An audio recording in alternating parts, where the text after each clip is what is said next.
Dale. Bueno, es un placer presentar para la próxima charla a Julia Plavnik, de la Universidad de Indiana. Julia hizo la licenciatura y el doctorado en la Universidad Nacional de Córdoba en FAMAF. Hizo el doctorado con Sonia Natale y después se fue a hacer postdoc a Estados Unidos, estuvo por Texas A&M y varios lugares. Ahora está en Indiana, se quedó por aquellos lares y le está yendo muy bien. Así que es un placer tenerla, Julia, y poder escucharla hoy, que nos va a hablar sobre producto tensorial y variedades de soporte para categorías tensoriales. Muchas gracias, Julia. Muchas gracias, Gastón, y muchas gracias a todos los organizadores del ERAC por darme la oportunidad de contarles un poco lo que estoy haciendo. También fui postdoc ahí en la UBA con María Julia, estuve con el grupo de Andrea y la pasé muy bien. Y la verdad que fui a 2 ERAC en persona y fueron experiencias muy lindas. Las 2 me tocaron en Uruguay, en Solís y en Montevideo, así que bueno, me hubiera encantado estar ahora en La Plata. Se complica con toda la situación, pero bueno, espero estar en algún otro ERAC en persona pronto. Así que bueno, les voy a contar un poco de este trabajo en colaboración con Sarah Witherspoon, que fue una de mis mentoras de postdoc en Texas, y con Peter Berg, que está en la Universidad en Noruega. Y es sobre, bueno, categorías tensoriales y, como dice Gastón, producto tensorial y variedades de soporte, qué relación tienen estas cosas. Y si no saben qué es variedades de soporte o categorías tensoriales, no se preocupen, que parte de la charla va a ser contarles un poco eso. En cualquier momento, si tienen preguntas, por favor, interrúmpame, ya sea la letra o de los contenidos. Así que les voy a contar un poquito la motivación de este trabajo antes de empezar a introducir todas las cosas, todas las definiciones y todo esto. La idea es que tenemos algunos problemas en álgebra, en especial en álgebra no conmutativa. Mi letra. Y queremos utilizar o relacionarlo un poco con geometría algebraica, y ver qué herramientas podemos obtener para resolver problemas en un lado y en el otro. En particular, acá vamos a estar con esta teoría de variedades de soporte. Y lo que vamos a estar intentando relacionarlo es con representaciones de álgebras no conmutativas, o en un caso un poquito más general, con objetos en categorías tensoriales finitas. ¿Y cómo vamos a hacer esta relación? Vamos a usar cohomología. O esta relación va a ser vía cohomología. Queremos explotar un poco estas herramientas en geometría algebraica y va a ser vía cohomología. Entonces, bueno, les voy a dar algunas definiciones. Este tema de categorías tensoriales se puede abordar de varios puntos de vista, o tiene conexiones con muchas áreas, y a mí eso es algo que me encanta: análisis, topología, álgebra y otras cosas.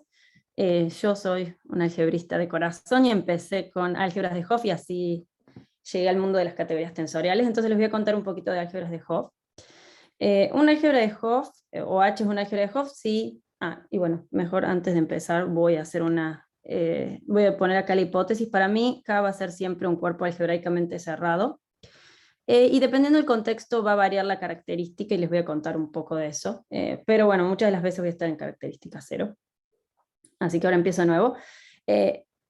Quiero hablar de una álgebra de Hopf sobre un cuerpo específico. Así que K es una álgebra de Hopf sobre K, H es una álgebra de Hopf sobre K, sí. Primero quiero tener una estructura de K álgebra, o sea, voy a tener una multiplicación y una unidad. Esta va a ser mi multiplicación M y mi unidad. Que bueno, acá los escribí. Sí. ¿Multiplicación o con multiplicación? Perdón. Sí, no, después vamos con la... Sí, tenés razón. Me emocioné, sí, perdón. Vamos a empezar con una multiplicación. Entonces, bueno, es lo de siempre. Vamos a tener este mapa que toma 2 elementos en H y nos da un producto, y queremos que esta multiplicación sea asociativa, y eso lo vamos a escribir vía un diagrama. Gracias, María Julia. Me adelanté a mí misma. Entonces vamos a tener este diagrama que queremos que conmute, que poner los paréntesis en un lado o en el otro no influya. O sea, queremos tener un diagrama conmutativo y otro diagrama para la unidad.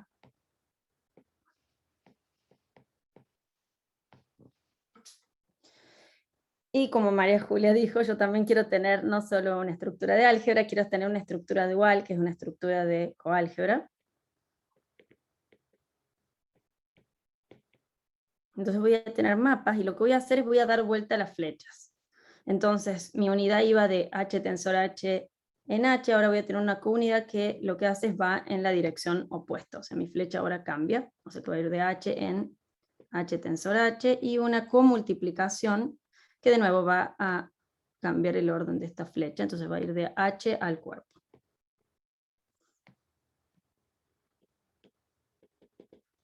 Y quiero tener ciertos axiomas, quiero tener coasociatividad, digamos, esta fue mi asociatividad acá, de mi multiplicación, y bueno, y un axioma de unidad que no escribí. Bueno, ahora quiero tener algo similar, quiero tener un axioma de coasociatividad y un axioma de counidad, que el de counidad no lo voy a escribir, pero bueno, es dar vuelta a las flechas de lo que sería de, bueno, no debería haber borrado todo, de lo que sería el de unidad. Entonces, como les dije, lo que estamos haciendo es básicamente dar vuelta a las flechas del diagrama anterior, entonces lo que voy a hacer es eso, voy a dar vuelta a las flechas. Quizás no es la forma más linda de dibujar el diagrama, pero es para que veamos, estamos nada más dando vuelta a las flechas y estamos cambiando multiplicación por comultiplicación acá.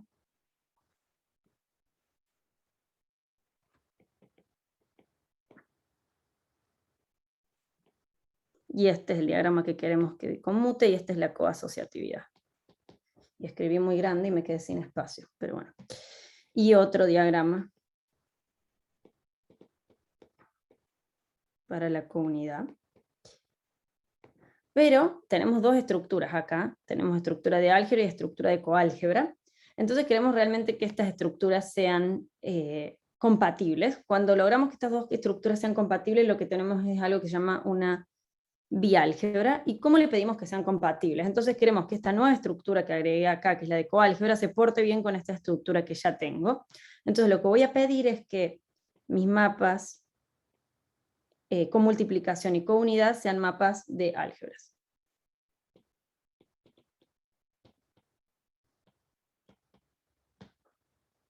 Y hasta acá lo que les digo es una biálgebra, entonces voy a tener que dar una hoja porque me quedé corta. Voy a pedir algo más. Voy a pedir tener algo que juegue el rol de las inversas en los grupos. No va a ser exactamente eso, pero va a ser la idea. Entonces voy a pedir algo que es la antípoda. Y esto en realidad es como una propiedad, o sea, esta antípoda existe o no existe, y si existe es única. Es como que vos me das mi biálgebra y yo te voy a decir si esta biálgebra es una álgebra de Hopf o no, si existe un mapa que va de H en H, y en este caso es un morfismo de álgebras, pero en vez de ponerlo así necesito poner un op en algún lado, o si no un morfismo de antiálgebras. Y lo que voy a hacer es lo que les contaba, jugar este rol de inversa en algún sentido. Entonces lo que voy a hacer es voy a ir de H a H tensor H con mi comultiplicación. Lo que voy a hacer es voy a aplicar la antípoda, que es esta S, perdón, en uno de los dos lados. Y de nuevo voy a H tensor H. Entonces ahora, bueno, les digo que quiero obtener algo como una inversa. Entonces lo que querría es que si multiplico, me dé algo como la identidad, pero eso es muy estricto. Entonces lo que voy a pedir es usar mis mapas estos de con multiplicación y unidad. Y eso es lo que quiero que conmute. Y ahora el orden donde esto está en realidad no importa, quiero dos diagramas más otro diagrama. Igual, pero cambiando este orden acá, o sea, cambiando estos dos mapas. Y esto es una álgebra de Hopf. Necesito tener, como les decía, una álgebra, una coálgebra, y esta antípoda, que en algún sentido es una inversa. Y de hecho es la inversa de la identidad, del mapa de identidad con respecto a un producto distinto que es el producto convolución. Bueno, entonces déjenme darles algunos ejemplos. Un ejemplo es si tenemos grupos finitos, o un grupo finito, tenemos el álgebra de grupo, y tenemos una estructura bonita de álgebra de Hopf, haciendo la comultiplicación, va a ser este mapa como diagonal, que me da G en ambos tensorandos. La antípoda, perdón, la comultiplicación me va a dar el 1, y la antípoda va a ser realmente la inversa. Y después también lo que podemos hacer es darle una estructura de álgebra de Hopf. Si tengo este grupo finito, perdón, puedo mirar al álgebra de funciones sobre este grupo finito, que es como el dual de este álgebra aquí. Y lo que voy a hacer es voy a mirar una base, que voy a llamar P sub X, con X elementos en G. Le cambio un poco el nombre a los elementos, pero bueno. Y la multiplicación acá va a ser Px, Pi va a ser simplemente el delta de Kronecker, o sea, van a ser idempotentes ortogonales, digamos. Bueno, o sea, esta es mi parte de multiplicación. Ahora quiero ver qué pasa con la comultiplicación y con la antípoda. Y lo que voy a hacer es la comultiplicación en este caso van a ser todas las formas que yo tengo de obtener X, ¿no? En mi grupo, vía productos, perdón, acá quiero Y. O sea, tengo mi X y quiero ver de qué forma yo puedo obtener este X como producto de dos elementos en el grupo. Entonces eso lo obtengo con Y, y multiplicándolo con Y inversa X. Entonces lo que voy a hacer es tener el producto tensorial de estos elementos de la base con esos índices. Y sumar sobre todas las posibilidades. Ese va a ser mi coproducto. La unidad va a ser, la comultiplicación va a ser simplemente el delta de Kronecker, y acá este es el elemento neutro en G, o la identidad de G. Y de nuevo quiero algo tipo la inversa, entonces lo que voy a hacer es que el índice sea o que esta etiqueta esté dada por la inversa del grupo. Y esto también es un álgebra de Hopf. Yo no estoy chequeando los axiomas, pero todos estos dos ejemplos cumplen todos los axiomas que tenemos. Y son dos ejemplos lindos para tener en mente. Entonces ahora, bueno, quiero pasar a qué es especial de las álgebras de Hopf. Bueno, hay muchas cosas lindas sobre las álgebras de Hopf, pero algo muy lindo es qué pasa cuando uno mira, cuando uno estudia las representaciones de una álgebra de Hopf. Yo en toda la charla voy a estar usando álgebras de Hopf de dimensión finita, por si después me olvido, pero la idea es que siempre voy a estar mirando dimensión finita en mis álgebras de Hopf. Eso me da algunas propiedades lindas. Entonces voy a fijar esta notación, voy a tener H, la multiplicación, la unidad, la comultiplicación, la counidad y la antípoda. Como mi álgebra de Hopf es dimensión finita, esta S es invertible. Este mapa tiene una inversa, lo cual es útil. Entonces ahora lo que vamos a considerar es esta categoría de representaciones de dimensión finita de mi álgebra de Hopf. Otra forma de pensarlo son módulos de dimensión finita sobre H, o sea, H módulos de dimensión finita, sobre este cuerpo K que yo tengo. Entonces, ¿qué es lindo acerca de esta categoría? ¿O qué es lindo acerca de estas representaciones? Hay varias cosas lindas, y una es que, como esto no es solo un álgebra, sino también es una coálgebra, si vos me das dos módulos o dos representaciones, voy a generalmente usar probablemente más bien módulos para escribir las cosas, pero bueno. Puedo hacer el producto tensorial, y este producto tensorial es de nuevo un H módulo. ¿Y cómo voy a hacer la acción? Es como una generalización de lo que uno hace cuando uno tiene grupos finitos. Pero en este caso lo que yo voy a hacer es voy a usar la comultiplicación, porque acuérdense que la comultiplicación, si yo le doy algo de H, me da dos cosas de H, o una cosa en H tensor H. Voy a denotarlo así. Esta es una notación que tenemos en álgebra de Hopf, que es la notación de Sweetler. En principio podría haber sumas y sumas de estas cosas, pero está esta notación de Sweetler que nos deja que sean las cosas un poquito más fáciles, así que vamos a decir que la comultiplicación tiene esta forma, y lo que voy a hacer es actuar vía eso. Entonces, si tengo H y quiero actuar en B tensor W, voy a actuar con H1, que es el primer término en mi comultiplicación en B, y con H2 en W. Otra cosa linda es que el cuerpo, o sea, el cuerpo también va a tener estructura de H módulo, es como nuestra representación trivial, digamos, y cómo voy a lograr que esto sea una representación va a ser vía la comultiplicación en este caso, vía la comunidad, perdón, vía el épsilon. Entonces, si quiero actuar, lo que hago es, me agarro épsilon, esto me da algo del cuerpo que depende de H, y bueno, entonces esto está en el cuerpo. Y ven que estoy generalizando todo lo que tenía para grupos, porque como uno actúa si uno tiene un grupo, actúa con la acción diagonal, que justo esta es la comultiplicación en el grupo, y si uno quiere actuar con un grupo, el cuerpo es siempre una representación del grupo vía la acción trivial, y acuérdense que para un grupo el épsilon es 1 acá, entonces estamos como siguiendo. Y lo otro lindo es que también, si uno tiene una representación, el dual vuelve a ser una representación. Y acá, como quizás pueden adivinar, voy a usar el último elemento que tenía, que es la antípoda. Una cosa que yo quiero en realidad es tener, bueno, sí, duales de dos tipos, duales a derecha y izquierda. Entonces acá voy a utilizar este dato de que es invertible mi antípoda. Y en realidad me puedo definir dos acciones. Voy a definir una por ahora, pero se puede definir una similarmente usando la inversa de la antípoda. Entonces, si me dan un elemento en este dual lineal de mi espacio vectorial y quiero definir la acción, voy a actuar. Ahora me gustaría de nuevo obtener una funcional lineal, entonces lo que voy a hacer es ver cuál es el valor en B, y va a ser simplemente que voy a actuar, en vez de con H, voy a actuar con S de H o con S inversa de H, dependiendo del caso. O tengo estas dos posibilidades, y eso me va a dar un dual a izquierda y a derecha.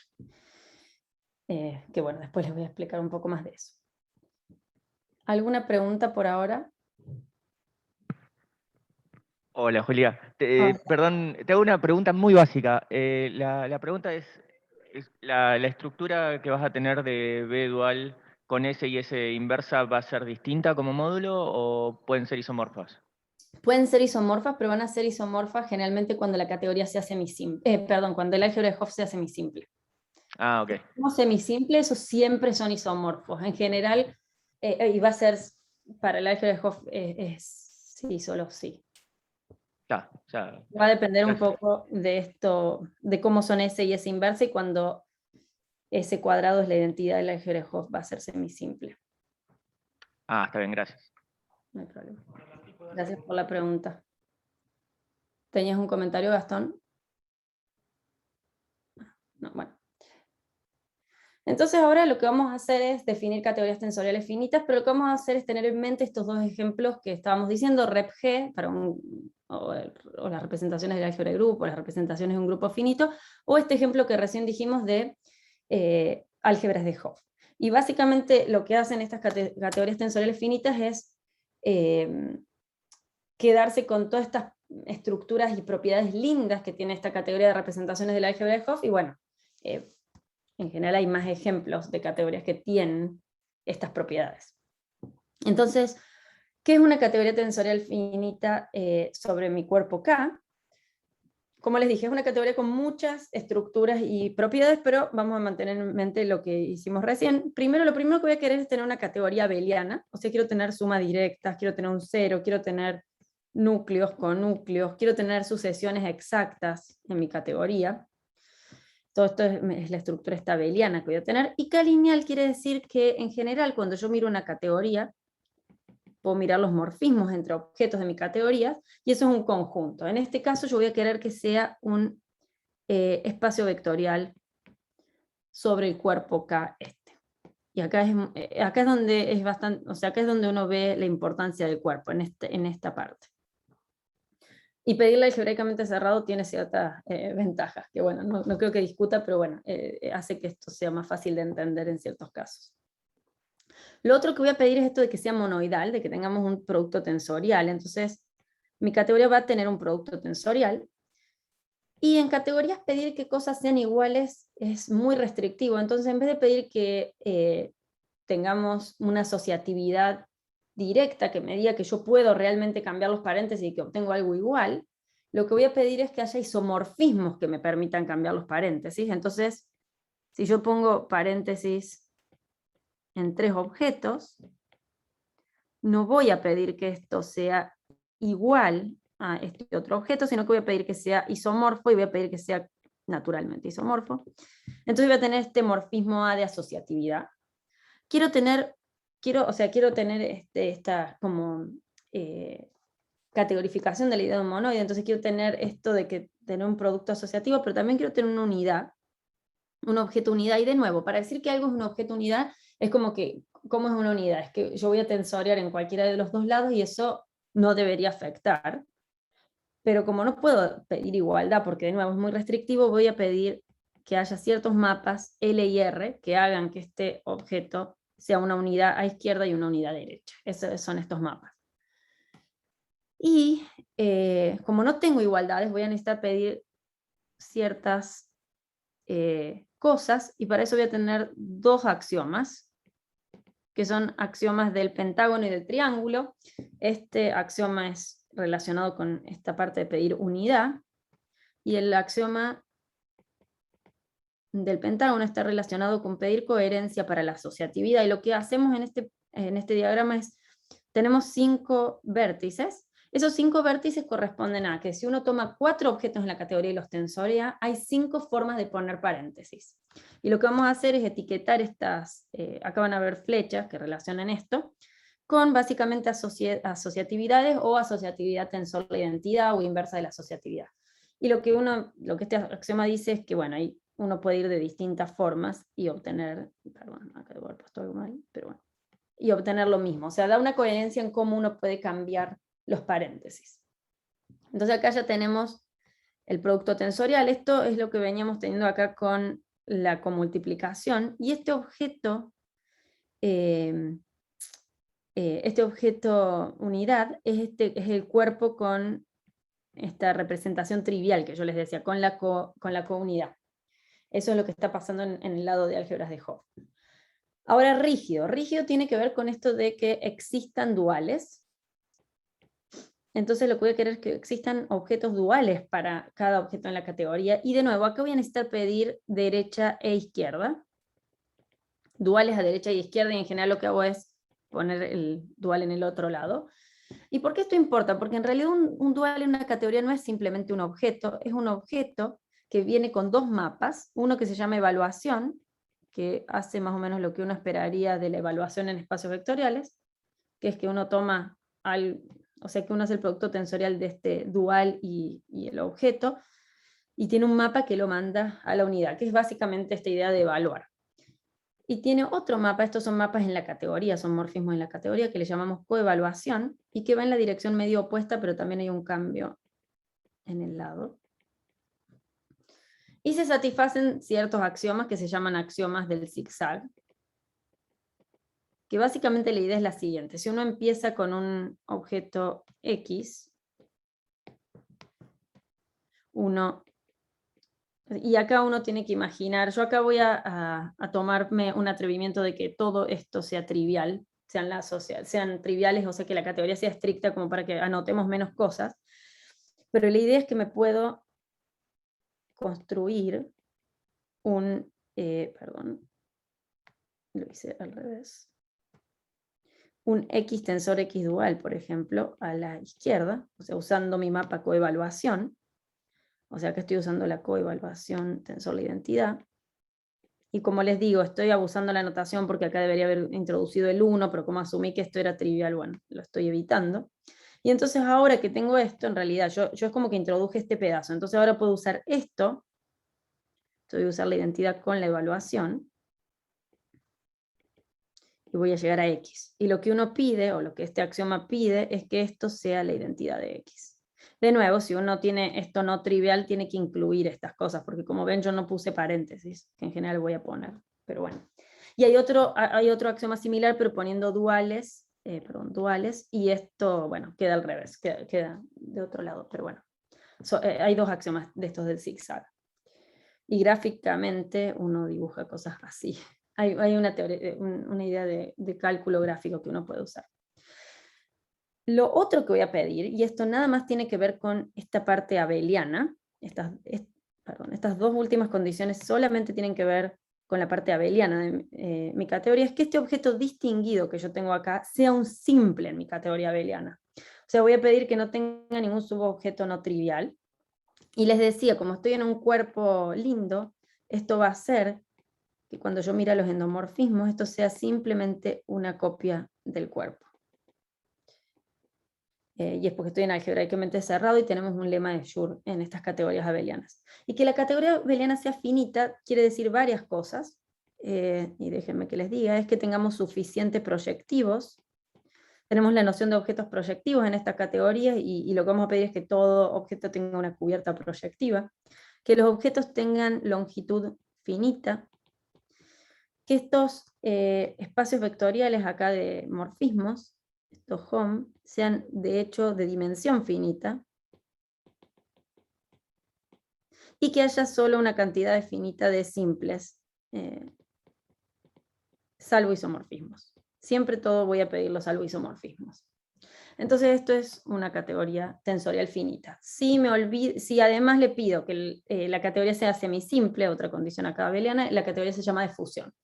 Pero como queremos estudiar, y bueno, categorías de fusión y categorías tensoriales finitas no semisimples se estudian bastante diferente porque tenemos distintas cosas para hacer en cada caso, y por eso en este caso en el que no pedimos semisimplicidad, generalmente las herramientas más útiles son las que vienen del lado de la cohomología, y por eso también queremos traer estas ideas de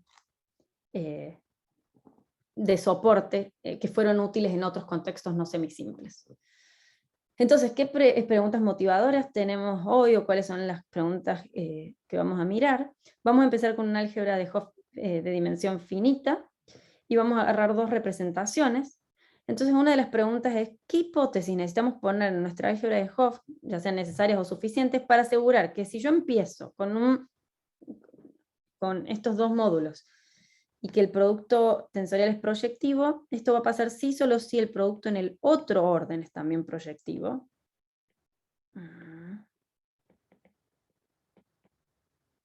Bueno, o sea, muy mal acá.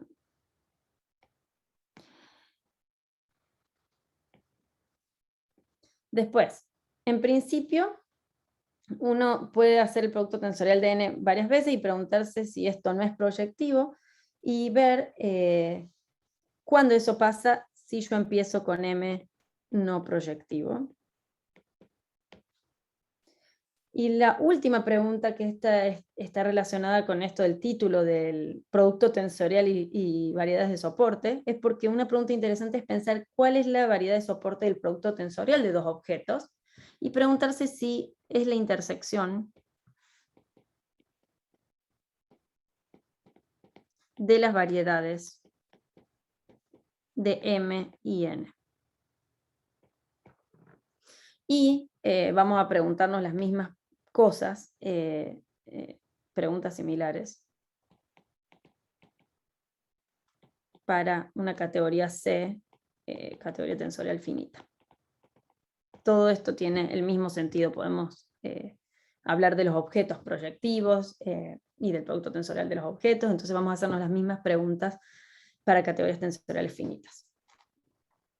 Entonces déjenme contarle un poquito las herramientas que vamos a usar, que es la parte de cohomología de categorías tensoriales o cohomologías de álgebra de Hopf, pero bueno, lo voy a definir en el caso de categorías tensoriales. Voy a empezar, y siempre, aunque acá no lo escribí, siempre para mí van a ser finitas mis categorías tensoriales.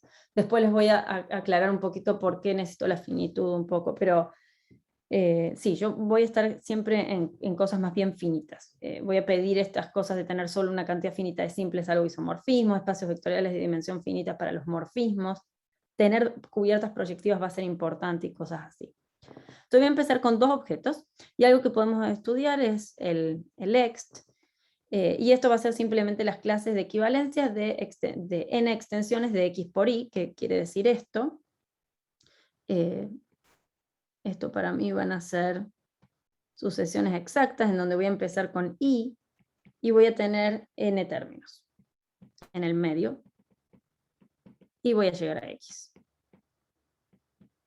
Y esto es una sucesión exacta en mi categoría C, que como es abeliana, como les dije, puedo definir sucesiones exactas. Bueno, no me quedó bien esto. No quedó muy lindo, ahí está. Esa va a ser, y bueno, y las clases de equivalencia es lo que más o menos usualmente uno trae la idea de módulos. Entonces, ¿cómo vamos a definir la cohomología? En este caso hay distintas nociones de cohomología, yo voy a usar esta, que es la de autoextensiones del 1, entonces para mí lo voy a definir, como les estoy diciendo, como las autoextensiones del 1, ¿y qué va a querer decir eso? Es que voy a mirar este ext, y el objeto que voy a tomar es el 1 y el 1, o sea, x e y van a ser el 1, y voy a sumar sobre todos los posibles n's. Y lo que es lindo es que esta es una álgebra graduada conmutativa. Este es un resultado de Mariano Suárez Álvarez.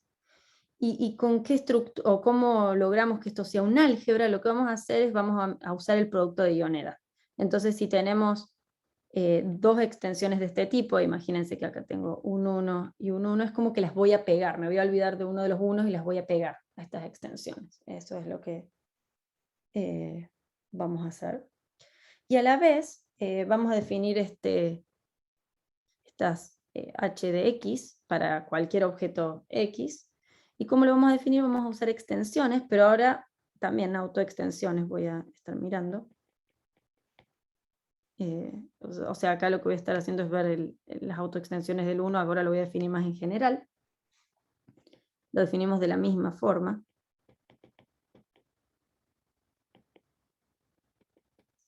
Y esto va a ser un módulo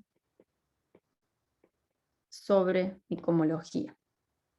¿Y cómo va a ser un módulo? Bueno, está un poquito de espacio acá. Lo que vamos a usar es que tenemos un mapa de acá a acá, y como es este mapa, que voy a poner phi x, simplemente lo que hago es tensoriar por x a derecha. Entonces si empiezo con una extensión así,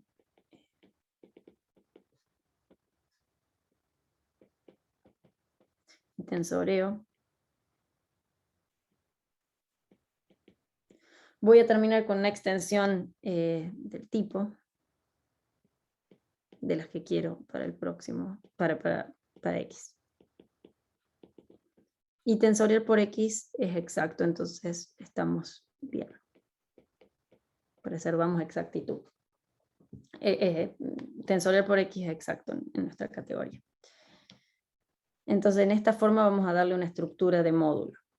De hecho esto es un poquito más general, podríamos haber puesto x e y definir distintas estructuras, pero bueno, con esto nos va a alcanzar. Entonces hace unos años, en 2004, Etinghoff y Ostrich, y esta conjetura es una generalización de conjeturas anteriores para grupos y otro tipo de estructuras, pero ellos bueno, lo generalizaron para álgebras de Hopf y para categorías tensoriales finitas en particular. Su conjetura es que para toda categoría tensorial finita, esta cohomología es un álgebra finitamente generada,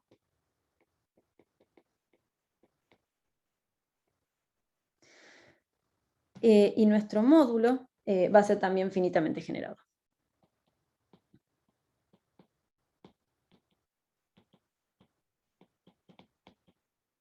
Para cualquier objeto X en C.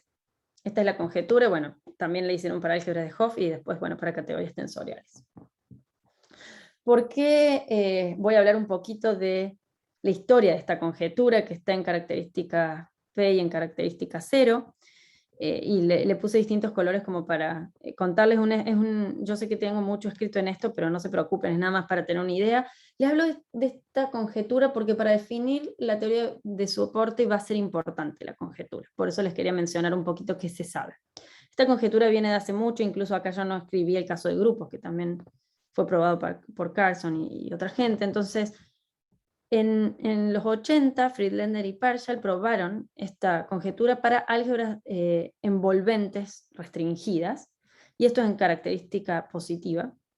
En los 90, Ginzburg y Kumar lo probaron ahora en característica 0 para grupos cuánticos, y en un paper muy muy lindo de Friedlander y Suslin en los 90 también más a finales, ellos lo probaron de nuevo en característica positiva para ciertos esquemas de grupos finitos.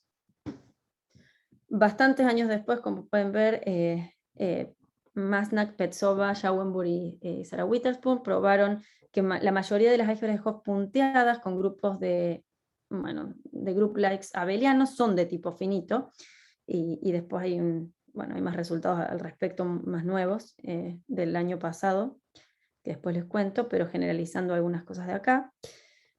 Gordon y Bendel, Nakano, Parshall y Pilen también trabajaron ahora en característica cero sobre cohomología de grupos cuánticos pequeños, y probaron esto. Para esquemas de supergrupos finitos, Drupeski tiene resultados, y Friedlander y Negrón, y después Negrón el año pasado, probaron que para una clase muy interesante también tienen tipo finito. Yo voy a decir que satisfacen la condición de generación finita o tienen tipo finito cuando esto pase, porque yo acá escribí tipo finito y nunca dije, perdón. Y lo que ellos hicieron fue mirar una construcción que se llama el doble de Drinfeld, que es como un centro, y que uno empieza, bueno, sí, es una construcción importante que es para categorías monoidales o para álgebras de Hopf, y ellos prueban que el doble de los esquemas de grupos infinitesimales son de tipo finito, entonces ahora tenemos una colección. Con Chris Negrón, en un trabajo conjunto, lo que hicimos fue un poco pensar en esta idea de qué pasa cuando uno aplica ciertas construcciones que existen en álgebras de Hopf, que uno puede tomar duales, puede tomar el doble, puede formar por cociclos, y lo mismo en las categorías tensoriales. Uno puede extender las categorías tensoriales, uno puede mirar graduaciones, puede mirar categorías de puntos fijos, puede mirar el centro, puede mirar duales. ¿Qué pasa con esta conjetura o esta propiedad de generación finita cuando uno le aplica construcciones? Y eso es lo que vimos o estudiamos en ese trabajo, y lo puse en azul porque tenemos resultados en característica 0 y característica P. Y después Andruszkiewicz, Angiono, Petsova y Witherspoon el año pasado probaron que las álgebras de Nichols de tipo diagonal y álgebras de Hopf, y por eso decía acá esto con grupo de group likes abelianos, son de tipo finito. Ellos completaron ciertos casos y además probaron esto de álgebras de Nichols, un trabajo muy lindo. Y el año pasado Benson y Ettinghoff dieron una prueba no constructiva, ellos no calcularon la cohomología, y en este trabajo tampoco se calcula. Muchas veces los resultados se pueden probar, pero no es que está concretamente calculada la cohomología. Pero proban que unas nuevas categorías tensoriales finitas que son simétricas y están en característica P son de tipo finito. Y eso fue un resultado muy lindo, porque estas son medio que las primeras familias de categorías tensoriales finitas que no vienen de álgebras de Hopf, y ellos pudieron demostrar que también tienen esta propiedad. Entonces hay varios resultados, o sea, tenemos muchos ejemplos de categorías y de álgebras de Hopf con esta propiedad, o sea que no es una cosa tan restrictiva, y de hecho, bueno, la conjetura es que siempre esto pasa. Pero bueno, les quería decir eso antes de empezar a definir algo donde voy a requerir eso. Entonces, bueno, voy a seguir con cada un cuerpo, voy a seguir pidiendo esta condición de algebraicamente cerrado. La característica podría cambiar. Voy a empezar con una categoría tensorial finita que satisfaga o que cumpla la condición de finitud o la condición de generación finita, que es esta condición en la conjetura, que es que la cohomología sea una álgebra finitamente generada y que los módulos sobre la cohomología también sean finitamente generados. Entonces, como les comentaba, tenemos este mapa que viene inducido por el tensorial a derecha por X, y eso hace que esto sea un álgebra, un H-módulo, un módulo sobre la cohomología, que es las autoextensiones del 1. Y además podemos entonces mirar, tenemos un módulo, entonces podemos mirar al aniquilador de este módulo, y esto va a ser siempre un ideal. Y es un ideal a derecha e izquierda, es realmente un ideal. Entonces esto va a ser útil porque usando este ideal vamos a definir nuestra variedad de soporte. Lo que vamos a hacer es vamos a definir en general para cualquier X, pero lo voy a hacer primero para el 1, lo que vamos a hacer es vamos a mirar a los ideales maximales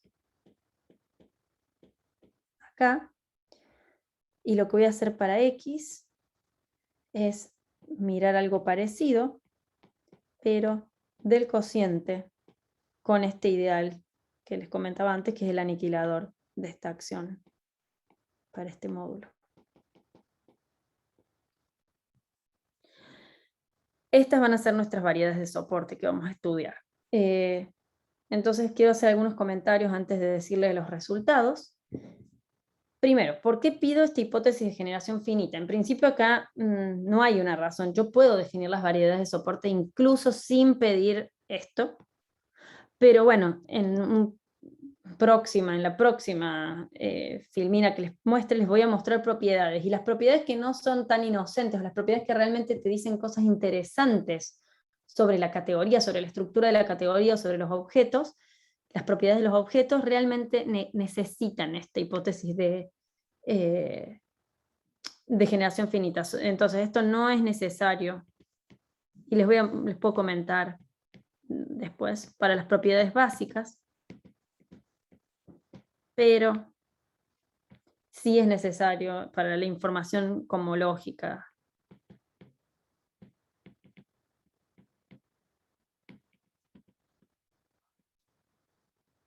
Que los hace interesantes. Ahora, yo acá pedí ideales maximales. Mucha gente en vez de pedir ideales maximales acá trabaja con ideales primos. Y es un poco una elección. Hay gente que prefiere uno y el otro. Yo creo que podríamos desarrollar la misma teoría con primos. Habría que ajustar algunas cosas, pero que saldrían resultados similares. Depende, sí. Hay distinta gente que estudia distintas cosas, pero bueno, quería comentar que esto es como una elección y se puede cambiar a primos y habría que desarrollar. Y esta teoría de soporte se estudia en muchos contextos. Categorías tensoriales, o mejor dicho, categorías trianguladas, creo, no sé cómo es el orden de estos tensoriales. También tiene una teoría de soporte que es por One, Krauss, Snashall y Solberg. Después con mis coautores Peter y Sara estamos estudiando generalizar esto para categorías módulos sobre categorías tensoriales, que es un poquito, es como categorías tensoriales, la idea es que estamos categorificando un monoide o un anillo más bien, y categorías módulos estamos generalizando la idea de módulos sobre un anillo. Entonces estamos trabajando en generalizar un poquito esta teoría a este contexto. También hay mucha gente que usa el espectro de Balmer en vez de otras cosas que estamos usando nosotros, pero bueno, hay distintos contextos. Yo voy a hablar de este caso. Los resultados son para este caso. Pero bueno, les quería comentar que hay otros contextos, distintos niveles de generalidad también. Entonces, algunas propiedades lindas. Y como les digo, para estas primeras propiedades básicas no necesito realmente lo de finitud, pero ya cuando estoy en esta parte sí necesito la condición de finitud, y estas son las que nos interesan un poquito más. Entonces, déjenme, bueno, no, para esta también necesito la finitud. Para las dos del medio no. Entonces, una cosa linda es que las variedades de soporte detectan proyectividad de mis objetos. Un objeto es proyectivo si, solo si, la variedad es 0. La variedad de la suma de dos objetos es la unión de mis variedades. E incluso si tengo una asociación exacta corta, y yo quiero saber qué pasa con la variedad de uno de los objetos, le voy a poner XY porque puede ser cualquiera de los tres, esto va a estar incluido en la unión de las variedades de los otros. No sé qué número, bueno.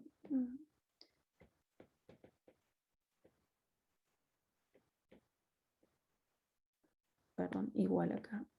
1, 2, 3. Entonces nos da información sobre eso. Ahora, esta es una categoría tensorial finita, no semisimple en principio, sino, bueno, no tendría mucho sentido lo de la cohomología, pero bueno, como es no semisimple, no todos los objetos son simples, no todos los objetos son irreducibles, digamos, tenemos cosas indecomponibles. Entonces, nos gustaría saber qué pasa con la variedad de los objetos indescomponibles, y lo que pasa es que entonces, y acá tengo que hacer un comentario, esto es como la variedad proyectiva del objeto, que le voy a poner el mismo nombre, pero lo que va a pasar es que le voy a tener que sacar el origen a esta variedad. Va a ser conexa. Esto es una tecnicalidad básicamente, pero bueno, básicamente indescomponible se mide según, o está relacionado indescomponible con la conexidad de mi variedad.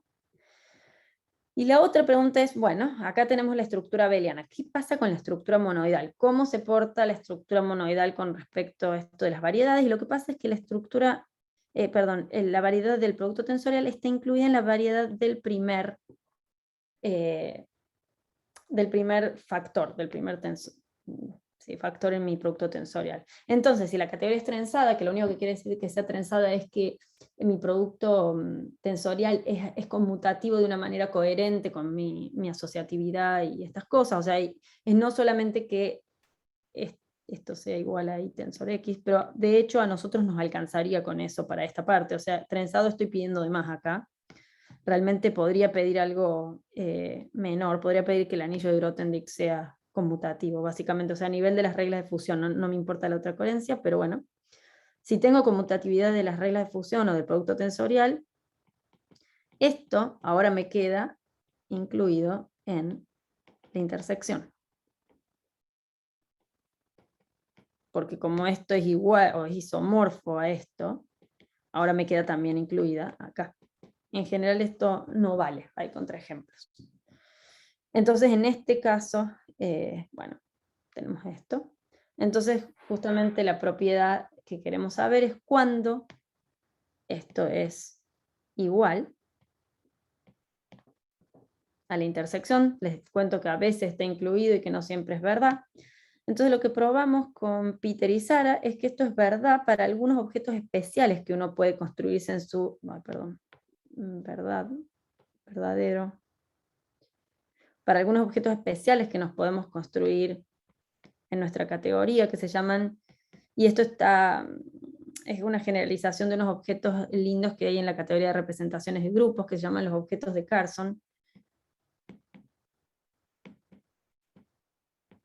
Pero lo que les quiero decir es, tenemos esta colección de objetos para los que sabemos que siempre tensoriar si X es uno de estos objetos, no importa quién sea Y, siempre tengo esta propiedad. Estos objetos de Carson están definidos explícitamente en el trabajo con Peter y Sara y básicamente generalizan algo de la teoría de grupos finitos. Muchas de estas cosas están inspiradas en la teoría de soporte de grupos. Juli, sí. Ahí Pablo pregunta si hay alguna razón simple para saber por qué se mete solo en el primer tensorando BDC de X tensor Y. Creo que estaba en la filmina anterior. Sí. Alguna razón simple. La 5. Sí, no, sí sé cuál. No, sí, la 5. Sí, entiendo la pregunta. Estoy pensando si la razón... No, sí hay una razón, pero tendría que pensar. O sea, hay unos contraejemplos con grupos cuánticos. Tendría que pensar. O sea, es simple quizás ver por qué se mete en uno. Lo que no sé si es tan obvio es por qué no se mete en el otro. Tendría que pensar un minuto. Sé que tenemos o sea, no tenemos, pero hay contraejemplos en grupos cuánticos. Esto es de... pero Pablo quiere saber nada más por qué. Sí, no es difícil eso. Déjame que piense un segundo. Esto tiene que ver con... la verdad, me voy a anotar algo acá. Entonces, es como que por definición uno aplica estas cosas. Perdón, estoy haciendo lío. Aplicamos esto, ¿no? Esto es lo que vamos a estar aplicando respectivamente. Y en los dos casos, después, lo que uno hace es como, o sea, debería mover un poquito esto. O sea, lo que estamos mirando es cómo es esta variedad de X tensor Y y la variedad de X? ¿No? Esta es la pregunta. Entonces en uno de los casos vamos a estar haciendo esto y en otro de los casos vamos a estar haciendo esto, básicamente. Entonces si sabemos... y va a estar, y claro, y después de esto lo que vamos a hacer el producto de Dionedas, porque no es simplemente aplicar este tensor, después uno tiene que hacer el producto de Dionedas de extensiones. Y lo que esto hace que pase es que el ideal de X quede incluido en el ideal de X tensor. Y este ideal, bueno, lo estoy escribiendo horrible, este ideal es para acortar la notación, perdón, es cuando definí acá, es para no escribir todo esto, le estoy poniendo I de X, que es la notación que suelo usar, es este aniquilador con el que defino mi variedad.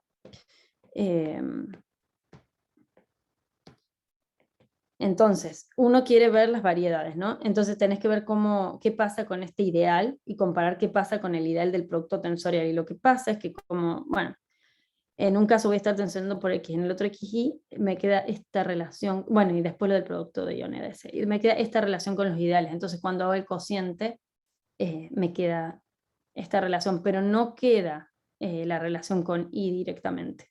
Uno tiene que tener cuidado. En principio la gente pensaba que sí, que iba a funcionar directo, y no funciona directo, no está siempre incluido. Bueno, cuando es trenzada, por ejemplo, se puede, no es que sea necesario. No sé, Pablo, si eso clarifica o hace más lío lo que dije. No, está claro, y entiendo que esto dice que aún cuando la cohomología es conmutativa o graded commutative, hay un fenómeno no conmutativo muy fuerte ahí Exacto. atrás del que no te puedes deshacer. Exacto. Dependés de un braiding o de algo para Sí, resolverlo, lo del igual braiding que... yo exageré porque me parece más fácil escribir así, pero o sea, con que ya esto pase, que es menos que pedir braided, obviamente nos va a quedar eso. Pero si no hay ejemplos en los que no, realmente. Creo que es un O sea, paper esto, de Felbos y Witherspoon, que tiene unos ejemplos. De hecho, creo que tiene una errata sobre esto, pero ahora no me acuerdo, pero me puedo fijar. Sí, Pablo. perfecto, gracias. Entonces realmente queremos ver queremos saber cuándo esto pasa, y les decía, es verdadero para estos objetos que están definidos como unos syzygies de ciertas cosas, como unos núcleos de ciertas sucesiones exactas, pero bueno, no voy a definir, pero les quería decir, hay objetos para los que esto siempre pasa sin importar quién sea el I. Además, esto es verdadero cuando, o sea, para la categoría en general ahora, rep H, cuando H es una álgebra de Hopf conmutativa, perdón, cocomutativa, aquí estoy mal hoy, cocomutativa, porque esto me va a dar esta propiedad acá. Entonces, bueno, para cocomutativa, y esto es resultado de Friedlander y Pertsova del 2005. Ellos prueban cosas con schemes, con esquemas de grupos y estas cosas. También es verdadero,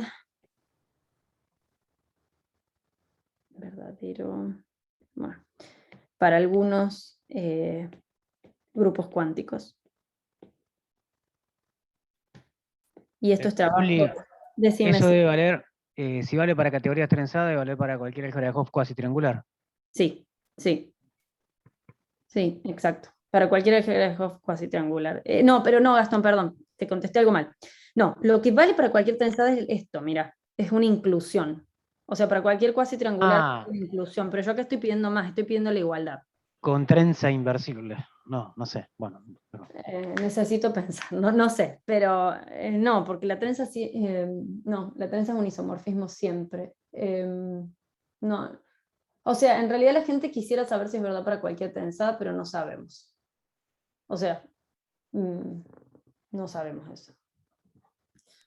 Perdón, ahí Sí, cuando decís algunos grupos cuánticos, ¿es que lo sabemos para algunos que sí y para algunos que no? ¿O solo que para algunos que sí? no, también para algunos que no es eso de, como les decía, esto no es siempre verdad, está bien, obviamente, porque en realidad como yo acá no escribí que ni siquiera valga o sea, esta inclusión no es siempre verdad. Para algunos grupos cuánticos esta inclusión ya no es verdad. Pero para algunos grupos cuánticos sabemos que incluso la igualdad es verdad. Pero sí, sabemos que para algunos cuánticos sí, para algunos no. Es así.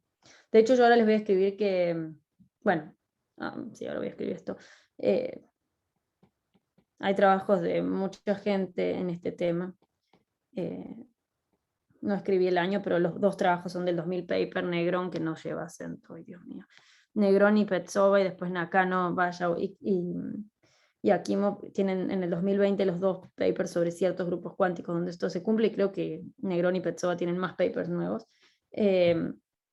Esto es verdadero para algunos grupos cuánticos con la igualdad, e incluso es falso por razones medio tontas, que te digo que si no es, a veces que si no es conmutativo el producto ya falla a veces.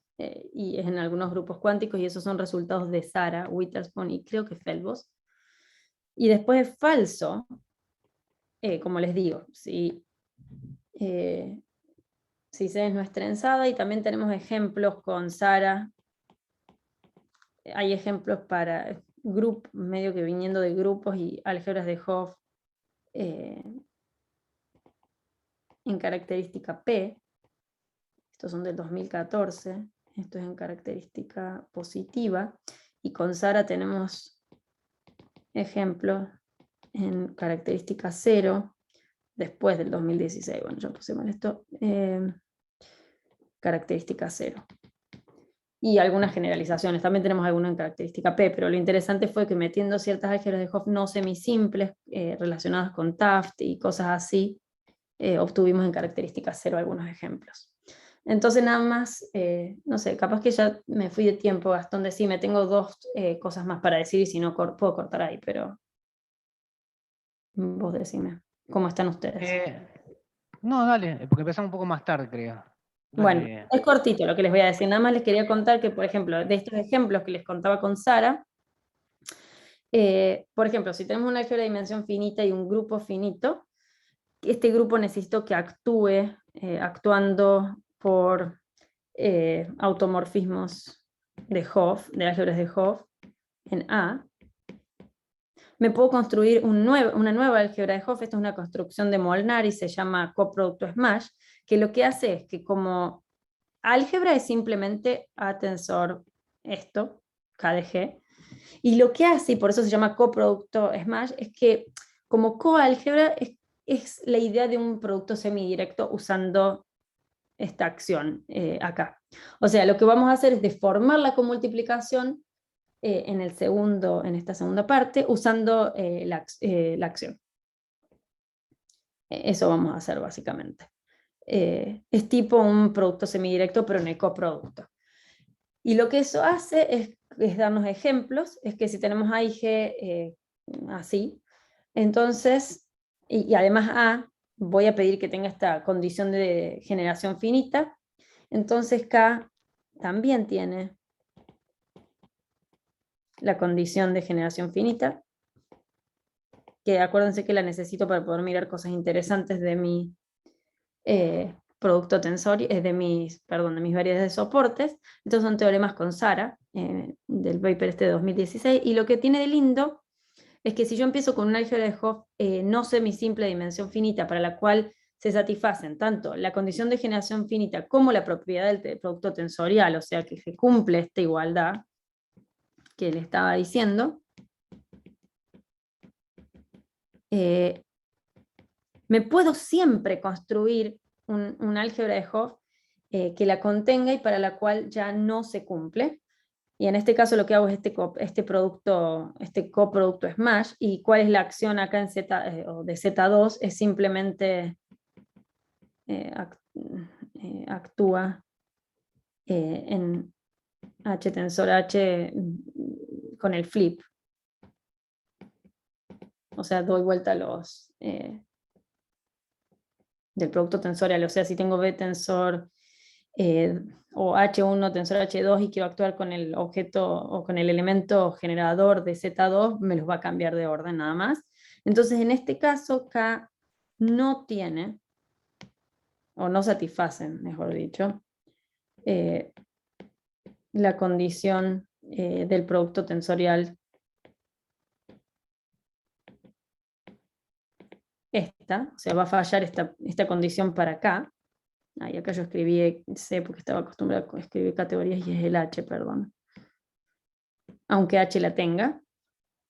Y además, lo que pudimos mostrar es que existen K-módulos no proyectivos, M y N, tales que M tensor M y M tensor N son proyectivos, que esto tiene que ver con las otras preguntas motivadoras que teníamos, y N tensor M no es proyectivo.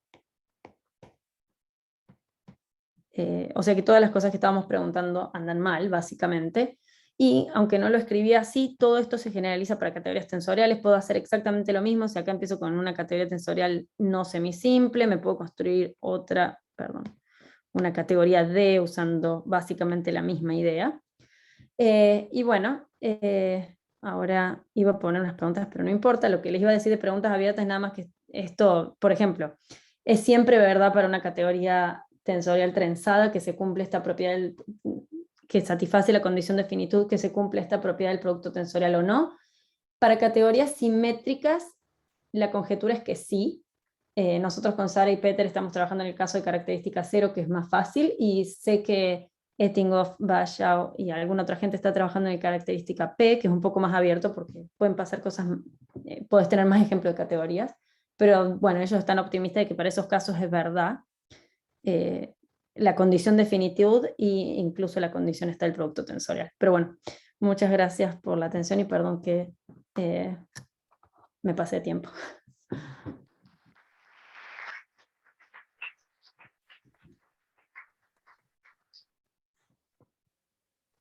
¿Preguntas o comentarios para Julia? Ahí, Marco. Hola Julia, a ver si me pongo por acá. Estoy acá.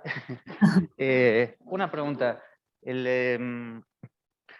Para ver a la cohomología de X como módulo sobre la cohomología de C, ¿no? Vos agarrás una extensión que empieza y termina en el 1 y la tensorizás por X. Entonces te da una extensión que empieza y termina en X. Sí. Y bueno, como el X de X en X es un álgebra, bueno, ahí en principio tenés una flecha de álgebras. Pero mi pregunta es, si vos tenés una extensión que empieza y termina con el 1 y tenés otra que empieza y termina con X, podrías tensorizar las extensiones y te da una extensión que empieza y termina con X. ¿Esa es otra estructura de módulo? ¿Es la misma?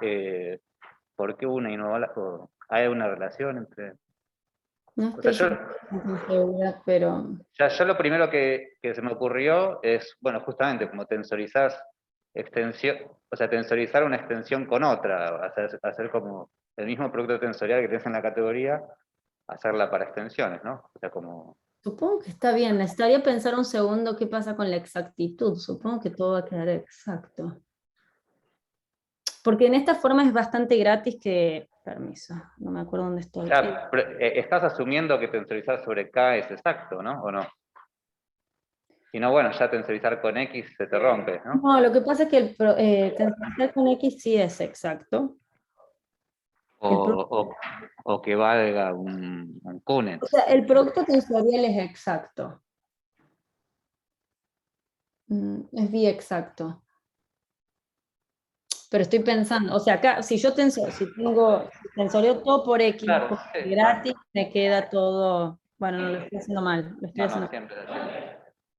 O sea, todo me queda exacto gratis. Estoy pensando qué pasa cuando vos Sobre estás... K. Bueno, hay que, bueno, Pero ¿cómo yo sobre parte. K? Esa es mi duda. Este es el producto tensorial de C, ¿no? No de K. Bueno, pero tu categoría la estás asumiendo que tensorizar es exacto. Tensorizar con X tiene que ser exacto, si no, no tenés esa flecha. No, sí, tensorizar con X es exacto, pero digo, vos estás tensorizando... Bueno, y tensorizar con X es exacto, me suena con algún argumento inductivo, tensorizar un Sí, complejo exacto con otro posiblemente. exacto. Yo Necesitarías Kunet, qué sé yo. Juan, después Claro, estás. necesitaría pensar, probablemente sí es cierto, pero nunca pensé la verdad. O sea, está bueno, no me acuerdo. Debería pensar.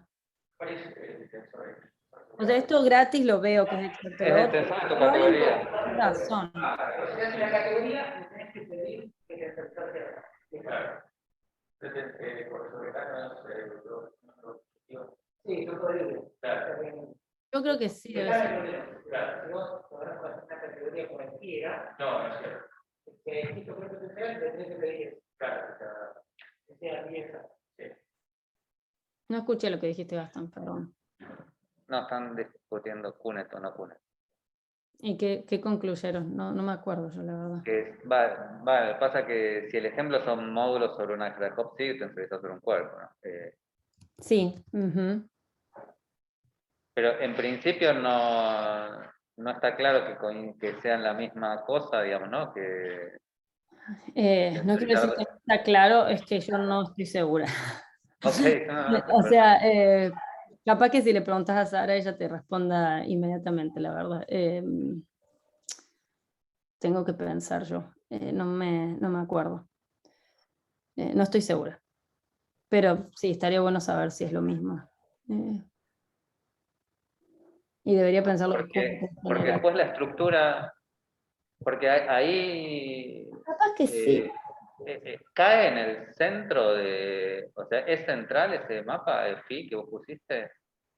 O no necesariamente, ¿no? Porque la cohomología de C es conmutativa, la de H no sabes, la de X, digo, no sabes. No sabes la de X. Eh, No sabes la de X. Hola, pues, soy Charlie. Hola Charlie, ¿cómo estás?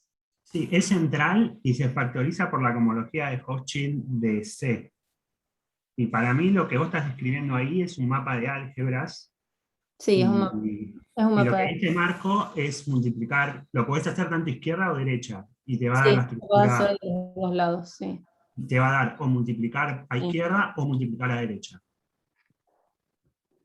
Sí, de hecho lo podés hacer a los dos lados y es cierto, eso sí, porque en general lo podés hacer para cosas así, a lo del módulo, ¿no? Y podés tener módulo a izquierda y a derecha, eso sí, o sea, puedes tener, si tenés esto que lo podés definir, claro, puedes tener para un lado o para el otro. Ujú. Claro. Depende del lado, sí, eso es cierto, tenés razón. No me acordaba lo que es el cociente, era de... Ok, está bien. Sí, es un mapa de álgebra, ¿cierto? Y probablemente la pregunta de que si el soporte de X por Y está contenido en el de X o en el de Y, tiene que ver con que si usás la estructura a izquierda o a derecha, que no tienen por qué coincidir a priori. Exacto. Esto de por qué esto falla, porque te digo que al principio me parece que no se han dado cuenta, o sea, esto tiene que ver con esto del ideal, y claro, y no es la misma estructura si lo haces del otro lado. Ujú. Sí. ahí como Charlie me indujo a la otra pregunta que tenía. Si vos tomás como X la suma de todos los indescomponibles, algo así, ¿eso te da la cohomología de Hochschild de la categoría? ¿No? O Morita equivalente, algo así, Sí, en la cohomología de la suma de todos los indescomponibles. ¿Eso sería la cohomología de la categoría? ¿Como cohomología de Hochschild de una categoría? estoy pensando, la verdad no lo pensé eso. Pero puede No, que... no te da la cohomología de Hochschild, te da todo- una álgebra que genera, pero no es la de Hochschild. Bueno, la que se llama... Claro, hay una definición de cohomología de Hochschild de una categoría. Sí, pero va a ser la cohomología de Hochschild de ese álgebra, no ese álgebra. ¿La cohomología de Hochschild de quién va a ser? O sea, va a ser, cuando vos haces lo que dijiste, es como decir que en la categoría original era a módulos. claro, estás Sí. pensando en la parte medio abeliana ahí, con lo que estás haciendo, ¿no? Como la parte de grado cero, ponele nada más.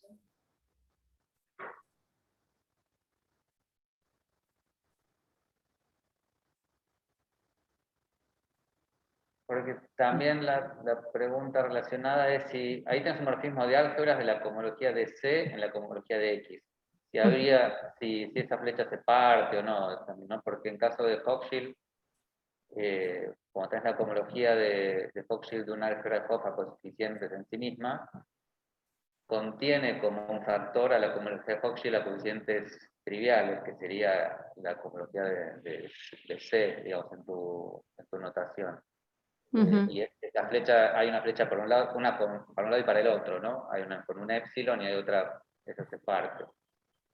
Si acá hay alguna... Bueno, creo que Charlie estaba diciendo que eso pasaba justamente, ¿no? Que se partía. No, lo que digo es que la flecha que vos tenés se factoriza por la cohomología de Hochschild. Eso quiere decir que sea central la acción. Está bien que sea central.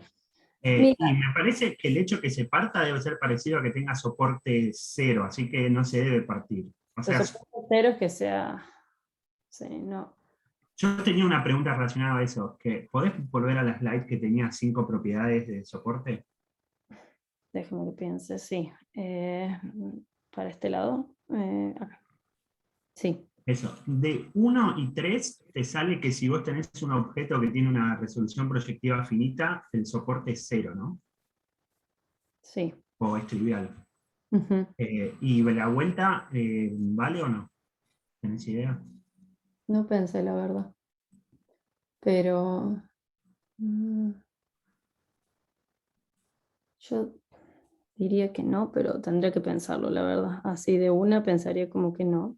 Porque para un grupo finito creo que vale, es algo que debe estar, no sé, en algún paper de Quillen o en alguno de los papers Ujú. tradicionales, pero en esta generalidad estaría copado si vale algo así. Sí, sería interesante.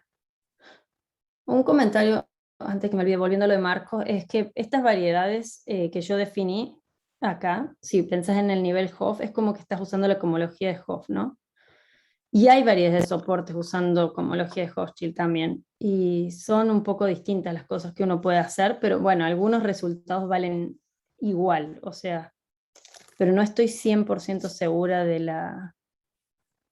Tendría que revisar la relación, pero no todo es igual. Hay cosas que sí están relacionadas, Marcos, pero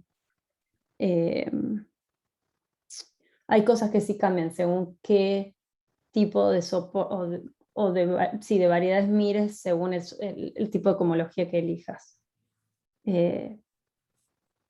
Sara y Julia tienen algunos papers, Julia o Julia, no sé, Petsova, no yo, la otra Julia, que relacionan este tipo de cosas, y creo que Sara tiene un survey sobre eso, pero eso es a nivel Hopf, no categórico, ¿no? Tendría que pensar cómo cambia eso a nivel categórico. Una última pregunta. ¿Sabés si podés conseguir cualquier soporte? O sea, si te doy cualquier cerrado, si cualquier ideal maximal aparece como un anulador, por ejemplo. Tenemos un resultado de realización. ¿Viste estos objetos de Carson que yo decía? Sí, Que sí. no sé si es exactamente lo que vos querés de realización, pero a ver si esto ayuda. Si tenemos una categoría C, categoría tensorial finita, que bueno, satisface, o que tiene tipo finito, todo esto siempre necesitamos. Y acá lo que pedimos es que B sea no vacía y cónica, y sea una subvariedad de esta variedad total, entonces siempre es así. No sé si esto es lo que vos querías. Copado, sí, sí, eso, Para exactamente. algún X. Sí. Y O cerrado, sea, ¿no? tenemos cónica acá. ¿Qué, perdón? Cónico implica cerrado, ¿no? Ujú. Ok, sí, exactamente eso preguntaba, copado. Es como que, sí, es como que uno va a tener cierto ideal que aparece ahí, y como también la cohomología es netteriana, el ideal es finitamente generado, y lo que uno hace es obtener este X de acá como un producto tensorial de estos objetos que yo les decía, no sé si los escribí en donde, estos de Carson, estos objetos así, que van a estar, o sea, van a ser un producto tensorial de estos objetos, que este label acá que tenemos va a venir de los generadores del ideal homogéneo que aparece. Mm. Pero sí, hay un resultado de realización, no sé, ya perdí todo lo que hice, un resultado de realización en el paper, Computer y Sara también. Estos objetos son potentes por eso, porque te dan realización y te dan también esta propiedad linda, digamos. Gracias. Bueno, agradecemos perdón, Charlie, ¿está bien? Agradecemos a Julia de nuevo, así paramos la grabación. Gracias.